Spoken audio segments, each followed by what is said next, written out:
That was Dead Poet Society with In Too Deep, one of the tracks off their debut album, released on March 12th of this year. Instead of having an album title, the band decided to use symbols: a dash, an exclamation mark, and another dash, leaving it up to the listener to decide how to pronounce it. Okay, so here's a little background on the band. All of the members went to the Berklee College of Music in Boston, and when they initially formed in 2012 or 2013 without their current frontman Jack Underkofler, the band, according to Jack, sucked.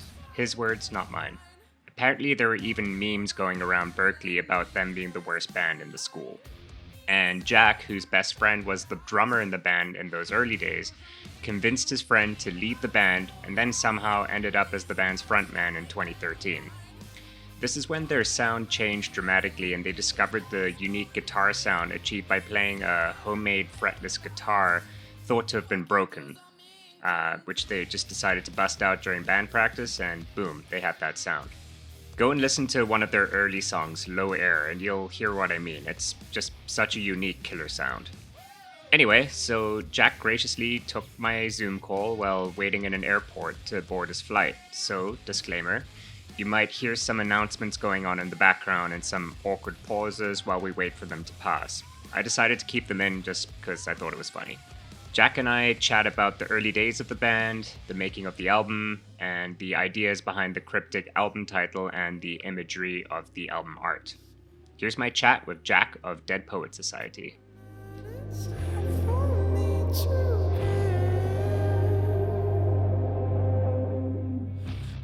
Just a forewarning, I'm at the airport right now, so if it gets a little noisy, my apologies. Okay, no worries. Yeah, I've never interviewed someone wearing a mask before, so that's pretty interesting too. Yeah, I know. How long until you got aboard on your plane?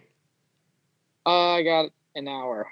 Oh, right on. My first question is, how has COVID been going for you? How are you? It's been going. It's been going as good as it probably could have gone for what we're doing and how we're releasing and Yeah. just yeah. I mean, obviously not being able to tour the album right away kind of sucks, but it is what it is. What were you guys up to when lockdowns started being put into place? Um, so we were finishing up the album actually, so it wasn't really, it didn't really affect us too much, to be honest, because I mean we had a couple tours lined up and obviously those got canceled, but what that did is it opened up the opportunity to really focus on finishing this thing and just getting it out the door. So it took a couple months to mix it, and we were working remotely with our mix engineer, and we would have been working remotely with him either way because he lives in the UK. So Right. so we had Tom Dalgetti mixing the album, and he mixed my favorite album of all time, which is Royal Blood's first album. Wicked, yeah. So that was pretty dope being able to work with him and Very cool. just hearing him talk about how they did the songs too. It's like, wow, it's weird you were there for those. But we finished up the album and we got it signed and sealed, and since then, since about probably July, we've just been working on how we're gonna release it now. And Yeah. it got pushed back because everything slowed down because of COVID, and the label wanted to get it closer to when we could possibly tour before we release it. Right. So that's kind of like how it's been during COVID. None of us are very social people to begin with. So we were just kind of like, after a week or two of being locked down, we were like, well, we need to get this thing done. And none of us see anybody even when there's not a lockdown. So let's just start doing this again. So we did. And yeah. Cool, man. I was trying to think back to the first time I would have heard about Dead Poet Society, and I realized that it was actually one of my very first interviews I did was with this guy Justin from a band called Broken Love, Toronto-based band, and one of my questions for him was just who are you listening to right now? And you were on the top of his list, and I was like, okay, I'll check them out. And then I heard Low Air. And holy shit, man, I'd never heard anything like that before, guitar wise. I was like, what the fuck is going on?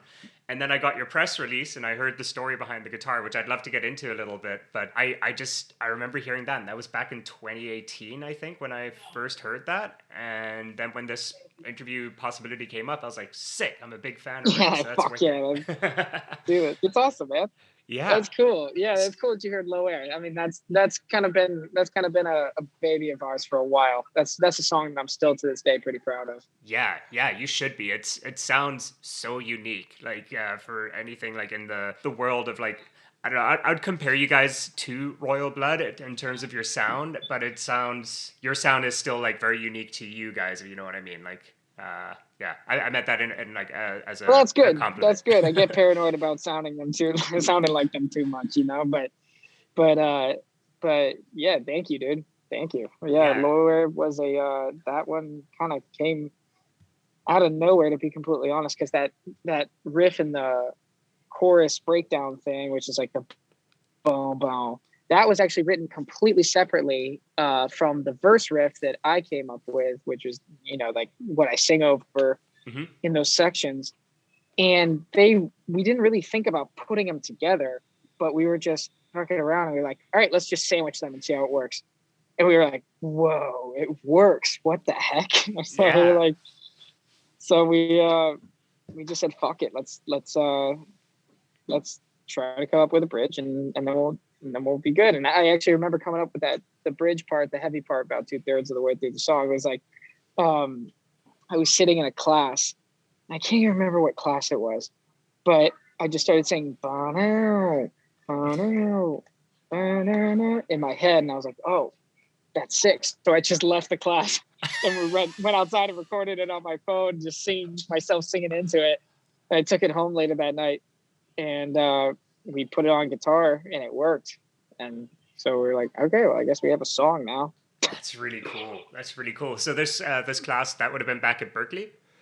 Yeah, that was back at Berklee. Yeah, I also thought from what I could gather from like the origin story or stories, I guess, of the band, it's a very interesting way how you got involved. You kind of like sabotaged them by taking your best friend, the drummer. You told him don't fuck with these guys, and then a few months later, you're like, I'm in the band now.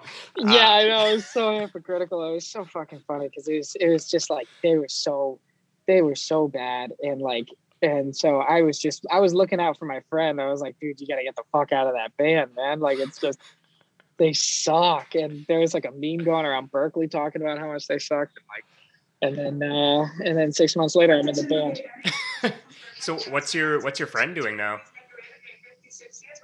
Um, Wait for this shit to end.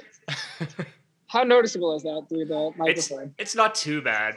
It's not too bad. Okay. I mean, like most of my interviews are over Zoom, so like it's very forgivable. I just like make a disclaimer at the beginning. I'm like, he was in an airport. What do you want? Okay. Okay. Sick. Okay. So his name's Landon Trimble, and phenomenal drummer and guitarist, and he can sing too. So he was just one of those guys that's like good at everything, and makes you love him and hate him at the same time. But Yeah.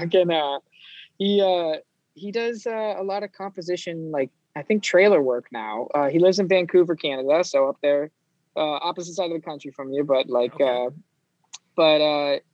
he lives up there, and he makes beats and does trailer work, and he's living life. He's a Cool. happy guy, so I Okay, miss so him there's very no much. bad But blood there. He's not like pissed off oh, that. absolutely not, absolutely not. The guy, yeah, no, I think the guy loves his life. So Great. wouldn't Well, want to take that away from him. yeah, when you say the band sucked back then, like what was that sound compared to what Dead Poet Society is now? Okay, so there's this there's this video that's no longer on the internet, but it was Jack, our original bassist Nick, Landon, and Jack's ex-girlfriend Chelsea, and they did a Pumped Up Kicks cover, and holy fuck, it is a fucking masterpiece of a of a of a video. It's just from front to end, it's just nothing but gold, and I just remember watching that, and I think everybody at Berklee watched it. It's just like, what the fuck is this? And so that was the sound of the band before Will and I were in it, and we decided to not do that kind of stuff. Okay. Can you tell me where the name for the band comes from? Is it like an homage to the movie? To be completely honest, it's a little bit of an anticlimactic answer because I wasn't in the band when they named it. I think they were just sitting around a table at a cafeteria, and we're just like, let's we need a name for a band. And then somebody said Dead Poet Society, and they were like, yeah. Like I haven't even seen the movie, so I'm fucking Really? yeah. I have no association to it except for when you Google it, it always comes before our band. Right. Oh, that's funny. That's so jokes. Yeah, it's interesting like how many bands I talk to, and I'm always like they have to have a cool reason for the name, and then it's just like nope, Nope. just sounded good, or nope, just totally random, whatever, and it's just that's it. Because you don't think of it as being something important. Like when you start a band, you're just like, I want to fart. It's just like, all right, we need to be named something. I mean, I guess some people think of it, but like, I don't know. It kind of becomes part of you, and it takes on its own meaning as you start to gain fans, and they see you as that, and they associate the sound with the name. Like I know, like I think Dave Grohl said in an interview somewhere that he fucking hates the name Foo Fighters, but you just have that, you Right. know. Right. So and when you hear the word Foo or the band name Foo Fighters, you don't think like you don't criticize the name, you just know them as that, Right. So Right. Dead Poet Society is still a shit band name, but it's just what it is now. Okay, well, yeah, I wanted to like backpedal a little bit and talk about the guitar sound that you found with Low Air. In another interview, I think you mentioned that was like probably the first time that guitar came into play, and you were like, "Holy shit, this is like doing some very interesting stuff." How did that come about? How did the guitar get like destroyed or handed off as like it's broken, we can't use it, and then we're like, you know what? Let's dig that out of the closet and see what it sounds like. Yeah, so it was Jack had the guitar back in high school, and I guess it was just like some sort of cheap 7-string metal guitar that they purchased, and him and our original bassist Nick were, they've been friends since they were like 14 years old. So they were just like, what would it sound like if we took off the frets? Which is like, that's a Dead Poet Society idea from the fucking core, because it's all just no forethought, just complete impulsion.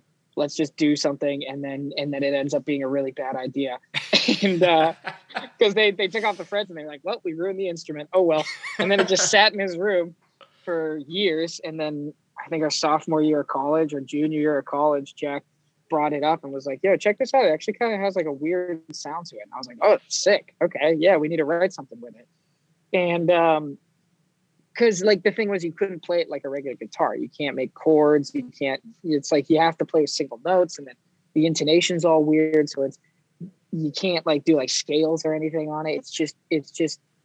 It's like a completely different instrument, but completely familiar at the same time. It doesn't sound the same. It's just weird. So Right.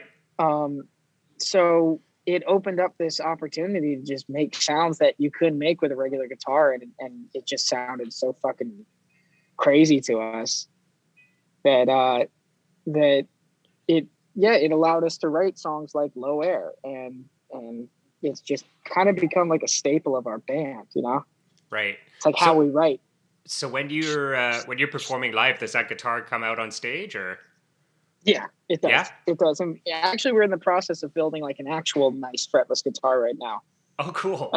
Yeah. We have a friend named Hunter who works at this really, really, really high-end guitar company. And I always forget the name because I'm so fucking horrible with guitars and gear and all that kind of shit. But it's like a really nice guitar company. And he decided that, and we asked him, hey, would you want to build a guitar for us, like on the side, like completely separate? And he was like, yeah, okay. So Cool. he's been getting all the parts together and putting it together. So hopefully we'll have like a really nice 7-string guitar that'll sound like nice and heavy, but it's going to have like this relic look to it. And it's got like a Telecaster body on a 7-string. It's going to be dope. Cool. That sounds awesome. Do you think it's still going to be able to like hit those weird notes that the original does? Yeah, and we made sure to tell them, it was like, like the pickups we want to put in, we don't want to completely change the sound. We just want the thing to sound good, Right. because the 7 string we have right now, it's like, it sounds like complete ass, but I think that's kind of a characteristic of it. Right. Okay, cool. I wanted to jump into the new album a bit, and then I think I'll just like ask some random questions again after, just because this is like the meat of the interview. So first off, if I'm telling someone you have to listen to this album, what am I calling it? I can't call it dash exclamation mark dash. Um, well, that's the kind of funny thing about it, is we're kind of leaving it up. We're kind of leaving it up to the fans to like name it for themselves, Okay. because there really is no verbal way to communicate the title of the album. Right. But the thing is, when you see it, you know the name of the album. You can type it into your computer super easily. You can Yeah. type it into Spotify and all that. You know the name of the album, Right. but Right. our fans are going to have to figure out what they want to call it, because to us, it doesn't need a verbal explanation, because the songs are the verbal explanation. The Gotcha. songs are the way, those represent what it's called, and that's what we're doing with it. Okay. Cool. We figured Um, it might be confusing for interviews, but we were like, that's a sacrifice we're willing to make, I think. So we'll see if it yeah. was a good idea or not. Man, it definitely it definitely stands out. I think when I first saw it, or I first saw the album cover, the album art, I was just like, oh, this is like super unique. And then when I saw that's what it was called, I was like, that is very cool. I was just wondering if there was like just some proper way to say it. But I like that. I like the idea of like we're just gonna let the fans interpret it and Yeah. I mean, when you type it in, it's literally a dash, an exclamation point, and a dash. And it's yeah. so funny because you're the first person to actually actually point out the dashes, because every other interview I've been in, they've just been like, it's just an exclamation point. I'm like, no, hold up. If this is an audio interview, it's not just that. Yeah. So, yeah. How many times has the release date been pushed? Because I think when I first received the publicity about this album, it was supposed to be released this month, but I think it's being pushed again to March. Yeah, that's correct. So it's just we need to release it right, and the label wants to do it right, and so they've been saying, it's a couple of reasons. It's like, one, because things are moving slower. It's been harder to get like interviews lined up and get everybody ready together, and then like on top of that, there's like, we want to push it back as far as humanly possible and ride that edge of like, people are okay, I'm waiting for this album, but it's not coming out, and then you have to balance that with like, how close can we get to touring starting again before releasing this album, so that we don't lose hype for that. Hmm. And so March just kind of ended up being the deadline, because it was supposed to be November, then it was January, then February, now March, but it's locked in now. Like it's not moving anymore. Right. Yeah, for sure. How does that feel, like releasing your first like debut full length album during a pandemic, and knowing that like we're not 100% sure when we're going to be able to support this album with live tours? It's fucking anxiety feeling. Yeah. It's like, it is what it is. But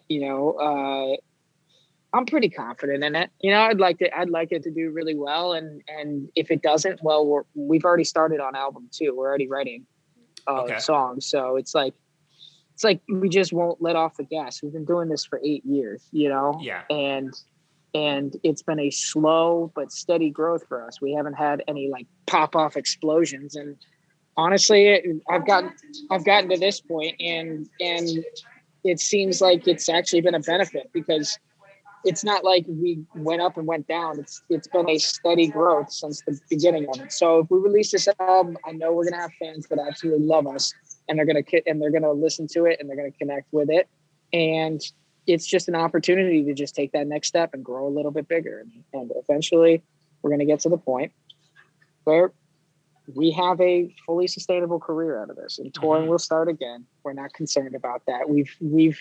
We've been through so much fucking shit as a band that when bad things happen, it's just, it is what it is, and we move on from it, and we just keep going. It's just Right. like, I can't.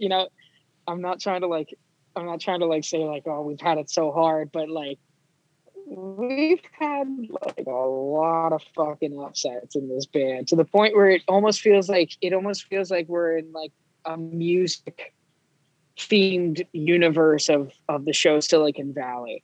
Like it's just yeah, have you seen Silicon Valley before? Oh yeah, I know exactly what you're talking about. One of my favorite TV shows of all it's time. Like one step forward, like 2 steps back. Literally every single episode.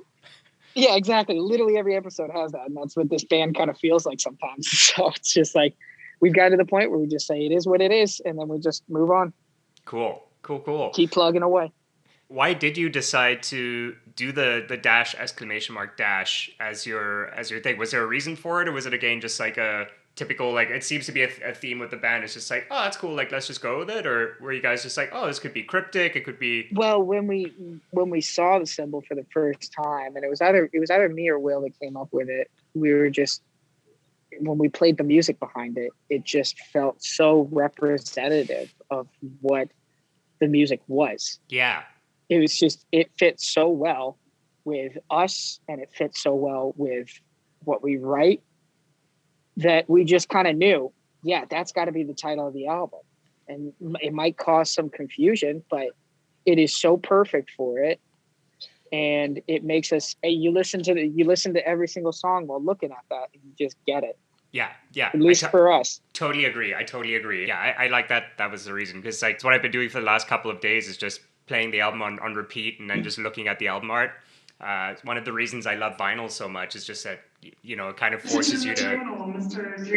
Oh, this one's a bit loud. Wait. Hold on. Yeah, so wait, so do you have our vinyl right now? I don't have the vinyl. No. I'm. Oh, okay. I was about to say that's some bullshit because I haven't gotten my vinyl yet. No. I've just listened to the digital version. Yeah. It is something that I find so great about listening to albums on vinyl is you get to take that time to really like explore the album art, and really, you know, it just brings up a lot of things that I don't think you would think about if you're listening to it on, say, Spotify or Apple Music. Like you're actually like sitting there, you're looking at it, you're looking like reading the lyrics, you're reading like, you know, the credits and everything on the album, and there's so much thought that goes into things like that, which I think it's kind of lost on people a little bit nowadays. So yeah, it's something I really try and do every time I listen to a new album, is just look at it and I'm like, I'm trying to figure out why this album art looks like this. And yeah, and I totally got that from listening to this album and just looking at that symbol. It definitely fits, unexplainably, but it just fits. Yeah, it just feels good. Yeah, exactly. That's all we're about is feeling. I mean, like as a band,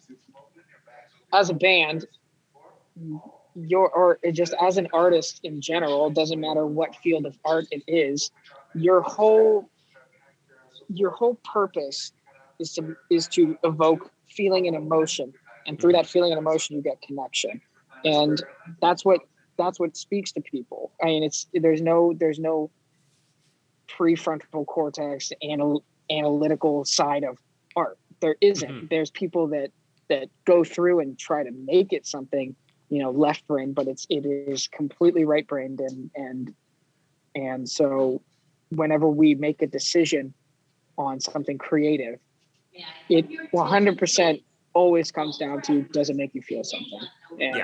And so yeah, that's what that album art did.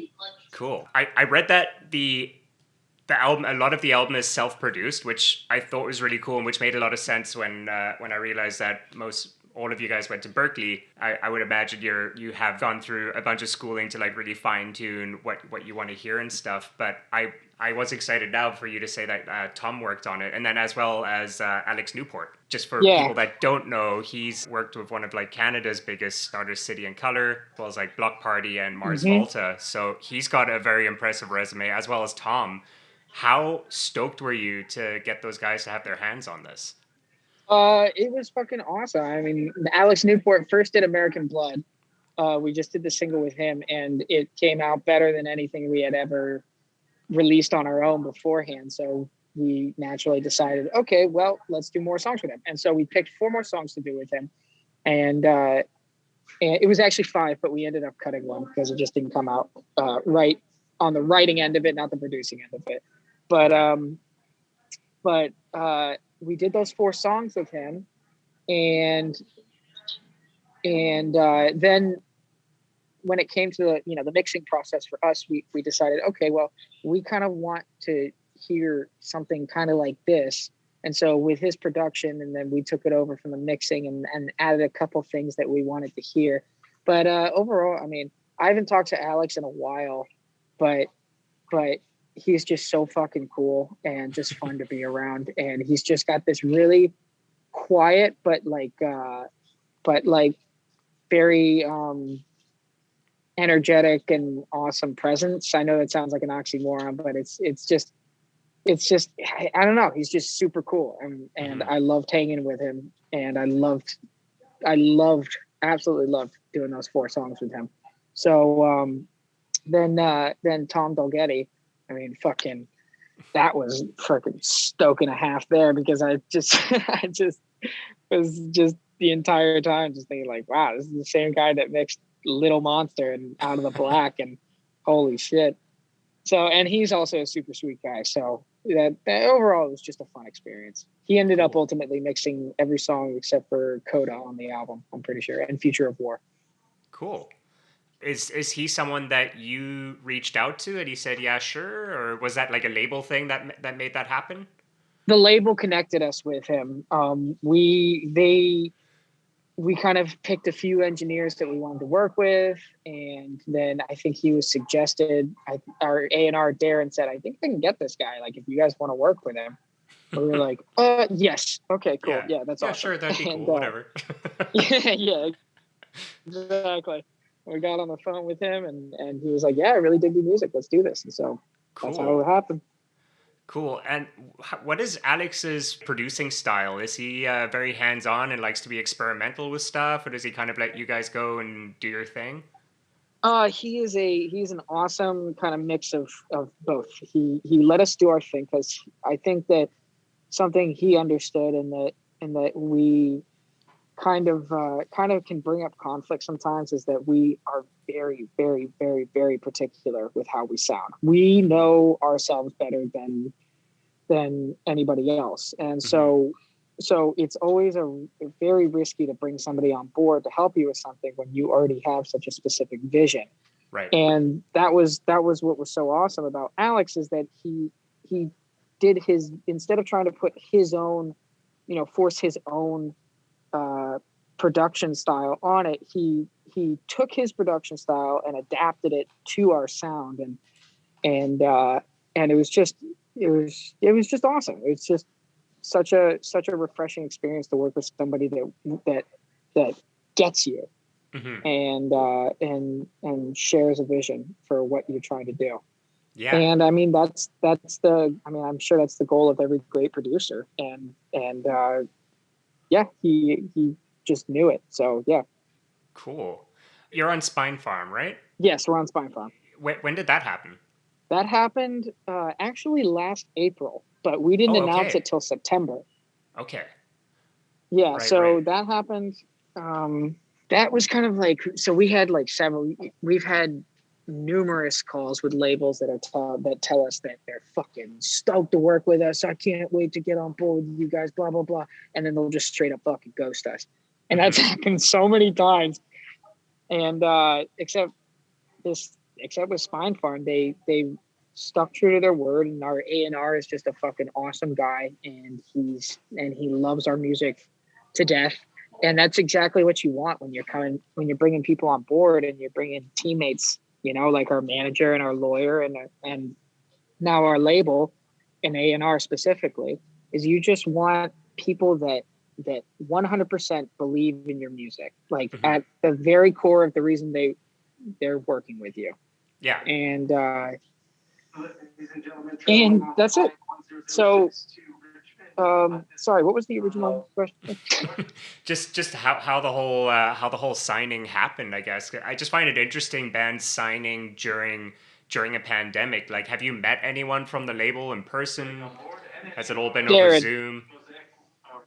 Darren was hold on.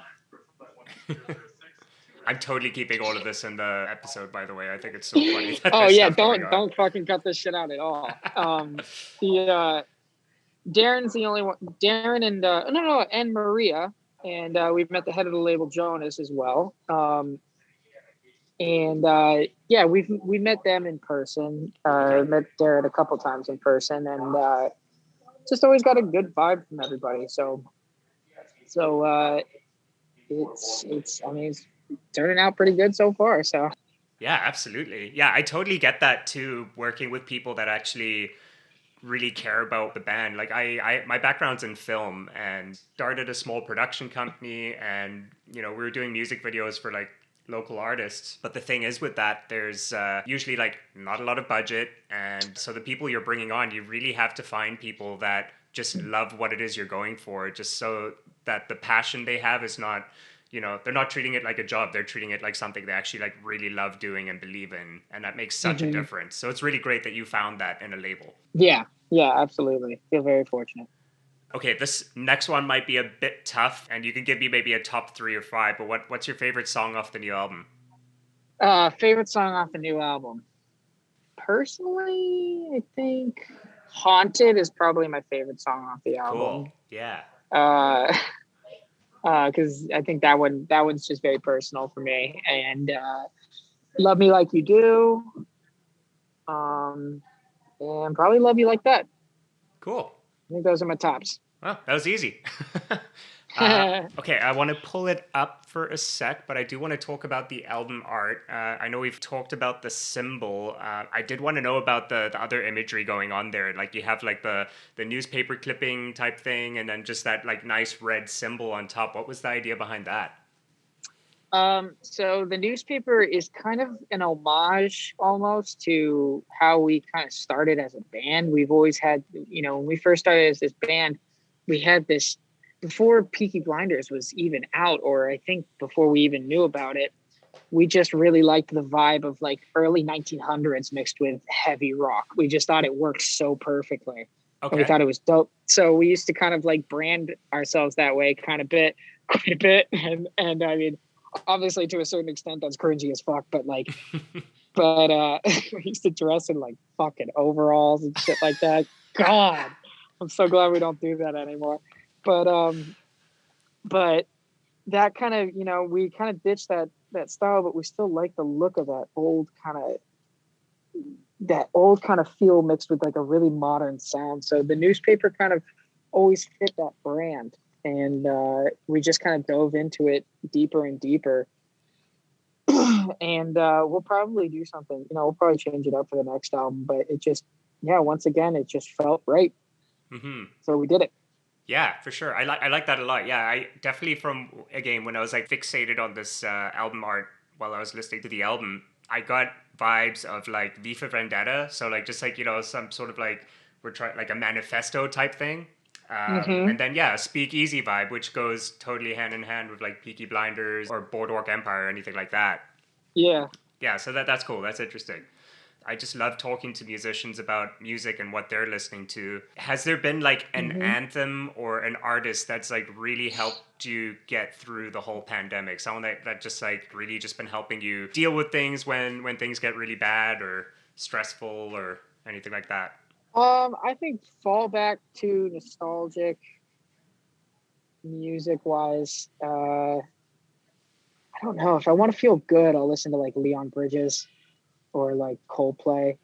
But like if I'm like angry or something like that, I'll listen to like Cleopatra or Royal Blood. Cool. Um, Repping the if Canadian bands. I I'm love that. Oh yeah, fuck yeah, dude. Yeah, Toronto's got quite the fucking music scene. Toronto has so much more to offer than Drake and The Weeknd. Because Yeah. I think we're kind of pigeonholed in like being which is cool, in being like a very cool like hip hop or R&B city, but we have so much other stuff going on, and yeah, Cleopatra You do, being and you have such a sick rock scene that's coming up. yeah Yeah, I think they have the same sort of mentality that we've been searching for, as well as just do something fucking different with the genre. Oh my god, it's like no yeah more of this like fucking stomp clap target bullshit. It was so cool when It was so cool when Imagine Dragons did it 10 years ago, but it's like Jesus Christ, go do something else. So I think I think that with my generation of like rock musicians, they're tired of this like constant reverence to like old bands. And I mean, don't get me wrong, like fucking Led Zeppelin, all of them are great, but like but it's time to take the baton that they had and move somewhere with it. It's time to become the next wave of it. And I think that you're starting to see that in the genre quite a bit. And I think it's dope. Yeah, absolutely, man. Absolutely. How do you go about finding new music in general? To be honest, I'm not the one that does that. I leave it up to my friends and my guitarist to sift through all the shit music and then just show me something that they like, and then I'm like, okay, cool, that's awesome. I'm gonna listen Okay. to that now. That's fair. What's like the latest like new to you artist that you've come across that you're really into? I like a few of Inhaler's things. Have you ever heard Inhaler? Yeah, yeah. Yeah, I like a few. That Honest Face song is really good. Um, uh, Recently there hasn't been too much. What have I been listening to? Yeah, I don't really know. To be completely honest, I go in and out of phases of listening to a lot of music, and then I'll switch over to listening to nothing but podcasts, and then that'll flip back over to listening to nothing but music. So I'm kind of in a podcast phase right now. Okay. Okay. What podcast are you listening to? I listen to History Hyenas. Have you heard that? Yeah. You actually have? No Yeah, I fucking have heard way. of that. Man, I'm always looking for new podcasts. So that's yeah, that's something I'm like History of always stoked to Hyenas get is, turned on to something. yeah, that's my number one. And then of course, like everybody else, Joe Rogan. And yeah, All right. yeah, I think that's, I mean, yeah, I'll listen to like Theo Vaughn's like this past weekend, or like Tiger Belly with Bobby Lee. Okay, cool. Yeah, yeah, in that comedy scene for sure. Man, Yeah, exactly. I fucking love Theo. I think he's just such a pure soul. He's just Yeah, I know. He's fucking awesome. he's It's just the great. way he thinks about things. Is so he Yeah. like thinks about something, and then he tells you like the second or third step in his thought process, and it's like it takes you a second to walk it back to see how he got there, and it's Yeah. just so funny, you know. Awesome, dude. Cool. Dude, we are done. Jack, thank you so much again, man. I'll let you get on your flight. Thank you so much, Steve, for having me. This has been fun. Yeah, man. Yeah, I can't wait for you guys to be able to perform again and come through Toronto. I'll be right there. I'll be getting some footage, and hopefully we could do another interview backstage when you're here. Fuck yeah, let's do it, dude. All right, buddy. Have a good one. All right, thanks, Frankie. Take it easy, bud. Cheers.